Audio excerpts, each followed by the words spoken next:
Chettinad Cement, perfect concrete choice. 63 years of excellence.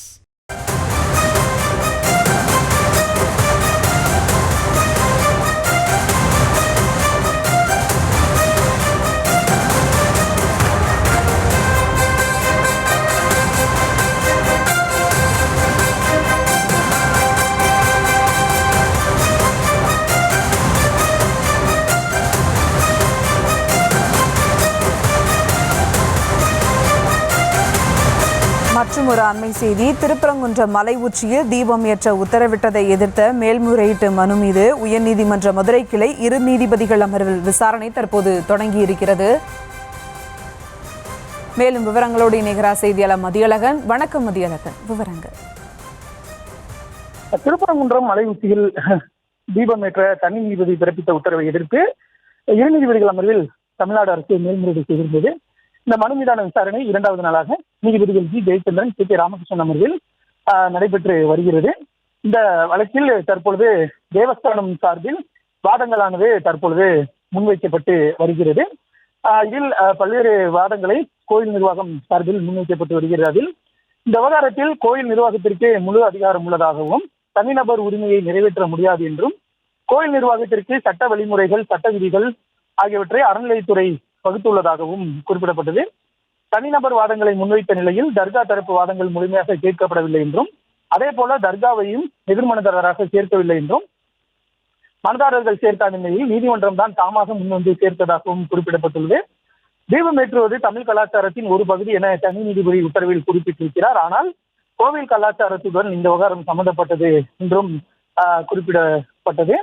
அதே போல 100 வருடங்களுக்கு மேல் உச்சி பிள்ளையார் கோயிலில் தான் தீபம் ஏற்றப்பட்டு வருவதாகவும், தனி நீதிபதி இந்த வழக்கில் நிபுணர்களின் உத்தரவை எதுவும் கேட்டுள்ளாரா என்றும் கேள்வி எழுப்பப்பட்டது. இந்த நிலையில் கோயிலின் பழக்க வழக்கங்களை மாற்ற தனிநபர் கோரியுள்ளார். அது அவருக்கான உரிமை இல்லை என்றும், கோயிலுக்கென சட்ட திட்டங்கள், நடைமுறைகள் உள்ளதாகவும் தெரிவிக்கப்பட்டது.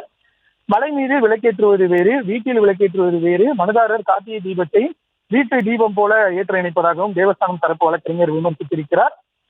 மேலும் தனி நீதிபதி தனது தீர்ப்பில் தனிப்பட்ட கருத்துக்களையும் தெரிவித்துள்ளதாகவும் தேவஸ்தானம் சார்பில் குறிப்பிடப்பட்டிருக்கிறது. கோவில் நிர்வாகத்தாலோ கோயில் நிர்வாகத்திலே தினந்தோறும் வழிபாட்டு முறைகளிலோ தனிநபர் வழக்கு தாக்கல் செய்து உரிமை கோர முடியாது என்றும் தேவஸ்தானம் சார்பில் வாதிடப்பட்டு வருகிறது. தொடர்ச்சியாக தேவஸ்தானம் சார்பில் வாதங்களானது முன்வைக்கப்பட்டு இருக்கிறது. ஏற்கனவே மாவட்ட நிர்வாகம் மற்றும் இந்து சமய அறநிலையத்துறை சார்பில் வாதங்களானது முன்வைக்கப்பட்ட நிலையில் தற்பொழுது தேவஸ்தானம் சார்பில் வாதமானது முன்வைக்கப்பட்டிருக்கிறது. தனி நீதிபதி தனது தீர்ப்பில் தனிப்பட்ட கருத்துக்களையும் தெரிவித்துள்ளதாக தெரிவிக்கப்பட்டிருக்கிறது. கோயில் நிர்வாகத்தில் உயர்நீதிமன்றங்கள் நேரடியாக தலையிட முடியாது என உச்சநீதிமன்றம் கடந்த 2021ஆம் ஆண்டு தீர்ப்பில் தெளிவாக கூறியிருப்பதாகவும் தேவஸ்தானம் சார்பில் தெரிவிக்கப்பட்டிருக்கிறது.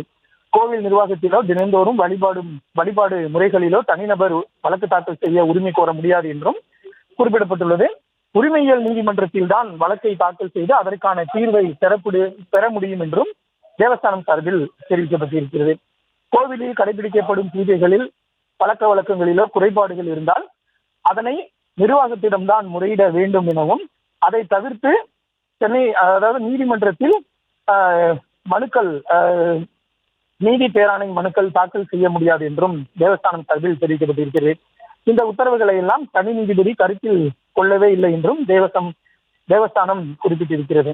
ஏற்கனவே கோயில் உரிமை மற்றும் பல பிரசித்தி பெற்ற கோயில்கள் தொடர்பான வழக்கில் பல உத்தரவுகளை உச்சநீதிமன்றம் வழங்கியுள்ளதாகவும், திருப்பதி தேவஸ்தானத்தில் கூட ஆகம விதிமுறைகளை மீறி எதையும் செய்யக்கூடாது என உச்சநீதிமன்றம் தெரிவித்துள்ளதாகவும் தேவஸ்தானம் குறிப்பிட்டுள்ளது.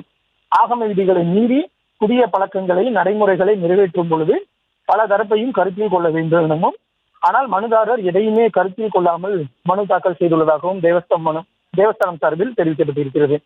ஆகம விதிப்படி மலை உச்சியில் தீபம் ஏற்றப்பட்டுள்ளது என்பதை மனுதாரர் நிரூபிக்க தவறிவிட்டதாகவும் தேவஸ்தானம் சார்பில் தெரிவிக்கப்பட்டிருக்கிறது.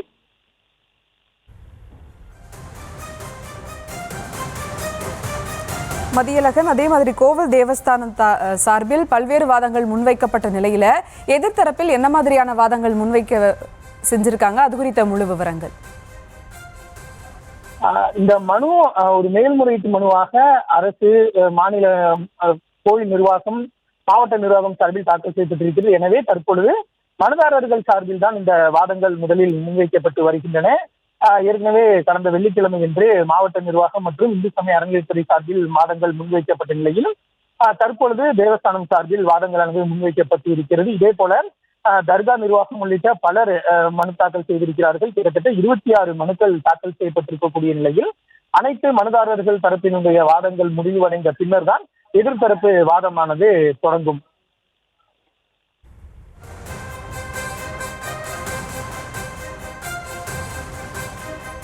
கூடுதல் விவரங்களுக்கு நன்றி மதியழகன்.